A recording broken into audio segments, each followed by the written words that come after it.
Welcome! We've made it to the final chapter of Hebrews, chapter 13.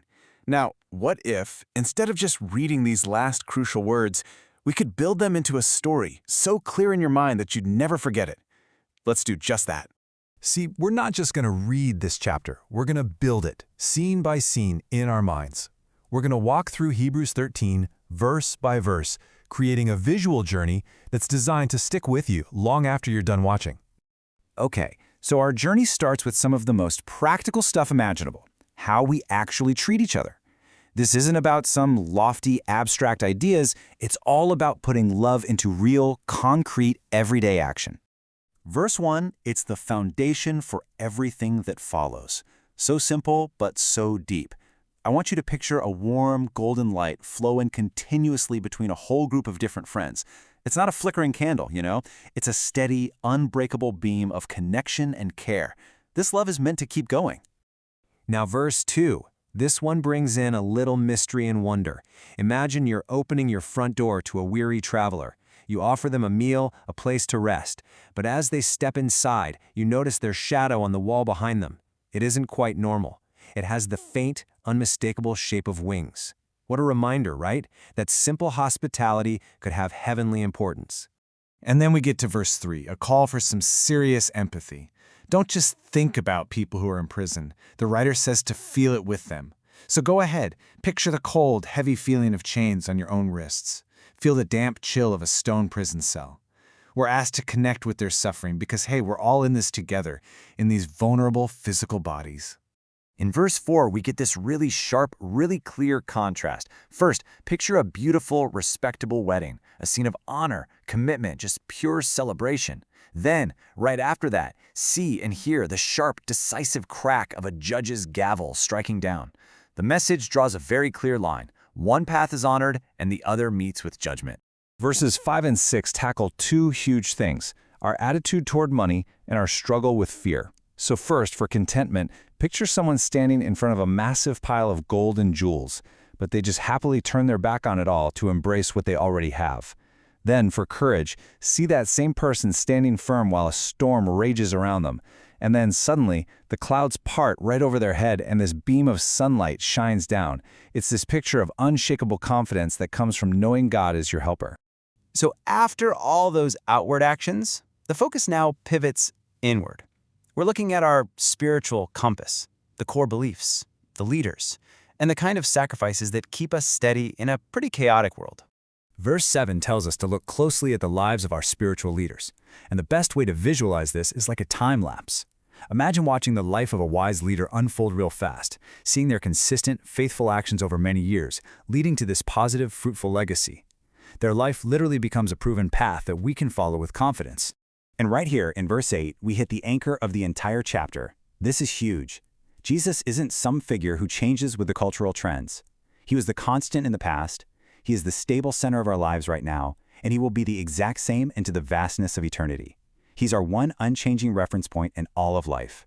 So if we're anchored to him, how do we stay steady? Well, verse 9 gives us the perfect image for this. Picture a person who is rooted deep into the ground, like a massive, ancient oak tree. All around them, these strange, colorful winds, representing all sorts of confusing new teachings, are just blowing furiously. But because that person is so deeply rooted in God's grace, the winds just howl right past, totally unable to move them an inch. Verse 10 signals this massive, unmissable shift. I want you to picture a clear dividing line drawn on the ground. On one side, there's an old, ornate altar from the temple. On the other, a simple, rugged cross. And the message is that those who are committed to the old system have no access to the new one. Something fundamental has changed. And verses 11 through 13 explain that change perfectly. In the old system, the animal sacrifice was dealt with outside the camp, away from where everyone was. So the author draws this direct parallel. Jesus also suffered outside the gate, rejected and cast out. And here's the point. If we want to be with Jesus, we have to be willing to go join him out there, beyond the comfort and familiarity of the old ways. Verse 14 builds right on that idea of being outside. Picture the city you live in right now, but see it as sort of a translucent, fading hologram. It's just temporary. Then, way out on the horizon, a brilliant, solid, glowing city appears. That's the visual.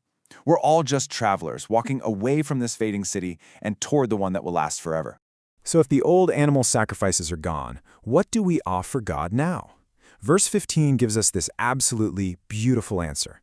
Picture a person speaking words of praise and thanks to God. And as they speak, those words literally transform into ripe, vibrant fruit that just rises upwards as an offering. Our words of gratitude, that's our new living sacrifice. And verse 16 adds two more things to the list. What sacrifices please God? Well, it's incredibly simple, but it's also incredibly profound. Doing good for other people and sharing what we have. These simple, practical, powerful offerings are what truly delight God. Okay, now the final instructions bring us right back to the community, focusing on how we relate to our leaders and, just as importantly, the absolute life-giving necessity of praying for each other. Verse 17 can sometimes be a tough one, but the visual makes it so much clearer. First, picture a team of people working together joyfully, easily lifting this heavy beam to build something amazing. Now, contrast that with one person trying to drag that same heavy beam, but it's attached to this stubborn, resistant weight. See, cooperation makes a leader's tough job a joy, not a burden, and that ultimately benefits everybody. Verses 18 and 19 really show the power of prayer in this deeply personal way. The author is literally asking for prayer, and you can visualize those prayers creating bridges of pure light, connecting people who are separated by distance. These bridges don't just send good wishes, they actively speed up a joyful reunion. Prayer really does change things.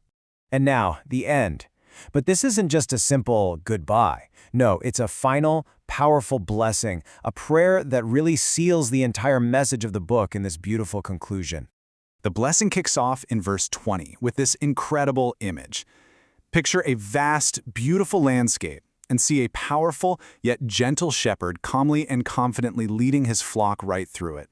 There's no panic, there's no chaos, just the deep peace that comes from being under his care.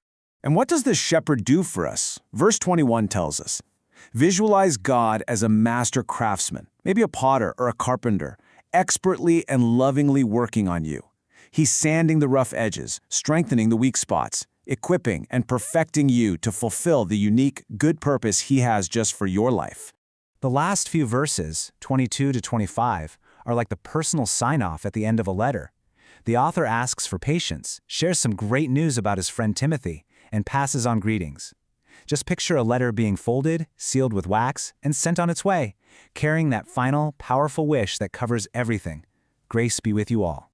So there you have it, the story of Hebrews 13. From entertaining angels without realizing it, to joining Jesus outside the camp, to becoming a living sacrifice of praise. We've built this visual memory together. So the only question left is, which one of these powerful scenes will you choose to step into and live out today?